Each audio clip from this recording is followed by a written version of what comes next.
Не так давно мы с вами обозревали ледяного дракона Айскальда. Сегодня же поговорим о вулканическом драконе Мургле. Магмовых драконов никогда не интересовали дела и конфликты мелких людишек. Их разборки были незначительными, а смертная жизнь короче вздоха и в основном тратилась на глупые войны. Мургла даже в своем юном возрасте знала про это. Она жила со своими родственниками в недрах земли, где реки лавы согревали ее, а конфликты и борьба за власть на поверхности были бессмысленны. С того момента, как Везнан узнал о существовании этих существ, он понял, что ему жизненно необходим такой дракон, дабы склонить судьбу битвы на свою сторону. Он разработал план по контролю над ними. Он знал, что эти существа мистически связаны с драгоценными камнями сердца вулкана, и искал повсюду, пока не нашел один из таких. Теперь Мургла должна подчиняться его приказам и использовать свою огневую силу, чтобы сжечь сердца своих врагов, пока эта битва не будет выиграна и она не сможет вернуться в свое логово. Ее особенностью является то, что Мургла постоянно создает капли магмы, которые наносят 20 единиц чистого урона врагам. И вот ее особые способности. Первая – лужа лавы.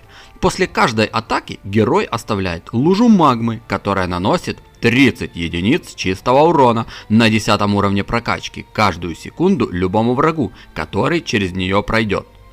Вторая способность – дегтярь. Все башни рядом с героем наносят 20% дополнительного урона. Третья способность – извержение. Время восстановления каждые 50 секунд. Герой вызывает магму из-под земли, которая извергается и мгновенно убивает врага. Четвертая способность – это адская жара, восстанавливается каждые 14 секунд. Герой размахивает своими крыльями, создавая огненный вихрь на 4 секунды и нанося 5 единиц чистого урона каждые 0,2 секунды, что в сумме нам дает на минуточку 100 единиц урона всем врагам вокруг. Способность активируется, если рядом с героем двое или более врагов. Пятая способность – вулканическая бомбардировка. Восстановление каждые 90 секунд. Магма и вулканические породы падают с неба, мгновенно убивая врагов на этом участке. Способности довольно мощные и местами даже рассчитаны на толпы врагов. А вот что говорит Мургла в момент атак. Summer is coming.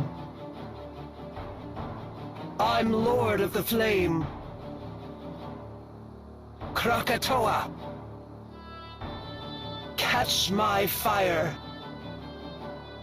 На 10 уровне прокачки Мургла имеет 654 единицы здоровья и от 59 до 110 единиц урона.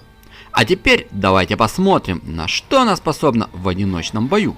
Для полигона возьму всю ту же карту и те же условия, как были с Айскальдом. Прокачал кораблекрушение огров на 2 уровень и разместил Мурглу на максимально удобной позиции. Тяжело сказать, помогала ли в этой ситуации способность добавлять урон башни, но вот ее пассивка с магмой работала здорово, добивая новобранцев мгновенно. Плюс адская жара выжигала некое скопление врагов с небольшим хп. Но все же на 8-й волне Мургла пропустила своих первых бойцов. И тут я подумал, все, дракон спекся. Но на мое удивление, Мургла смело одолела следующие волны и добралась аж до 12-й волны, где огромные отряды пеших и воздушных целей прорвали все же оборону и завершили славный путь Мурглы. Неплохой результат вулканического дракона. В целом, дракон мне понравился. Мургла неплохо справлялась с небольшими толпами врагов и достойно держала оборону с более сильными врагами. В чем хорошо помогала способность извержения, и если сравнивать ее с другими премиальными героями, не драконами, Мургла многим даст фору. Плюс, в отличие от Айскальда, Мургла била и по воздушным целям, в то время как ледяным драконам необходимо было подстраивать удар так, чтобы зацепить и летающих коршунов. А на этом, друзья, заканчиваю. Следующий на очереди черный дракон Бересат. Берегите себя, и да пребудет с вами сила. Па-па.